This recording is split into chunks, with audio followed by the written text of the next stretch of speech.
ഇടത് അനുഭാവികൾ പോലും 10 വർഷത്തെ പിണറായി വിജയന്റെ ദുർഭരണത്തിൽ പൊറുതിമുട്ടിയിരിക്കുകയാണെന്ന് പാണക്കാട് സയ്യിദ് അബ്ബാസ് അലി ശിഹാബ് തങ്ങൾ. ദുർഭരണത്തിൽ ദുസ്സഹമായ ജനജീവിതത്തിന് മോചനം നൽകാൻ UDF-ന് മാത്രമേ സാധ്യമാകൂ എന്നും അബ്ബാസ് അലി തങ്ങൾ പറഞ്ഞു.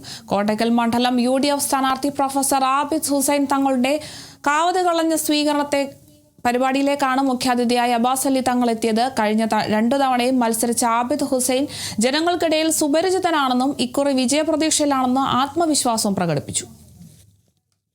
കഴിഞ്ഞ 10 വർഷങ്ങളായി നമ്മുടെ സംസ്ഥാനം ഭരിച്ചുകൊണ്ടിരിക്കുന്ന ഇടതുപക്ഷ സർക്കാരിൻ്റെ ദുർഭരണത്തിനെതിരെ വിധിയെഴുതുവാനുള്ള അവസരമാണ് ഓരോ ജനാധിപത്യ വിശ്വാസികളും കൈവന്നിട്ടുള്ളത്. വികസന മുരടിപ്പും നികുതി വർധനവും നിത്യോപയോഗ സാധനങ്ങളുടെ വിലവർധനവും വൈദ്യുതി ചാർജ് വർധന അങ്ങനെ എല്ലാം കൊണ്ടും ജനജീവിതം ദുസ്സഹമായിക്കൊണ്ടിരിക്കുമ്പോൾ അതിൽ നിന്നൊരു മോചനം ഐക്യജനാധിപത്യ മുന്നണിയെ അധികാരം ഏറ്റുകൊണ്ട് മാത്രമേ സാധ്യമാകൂ.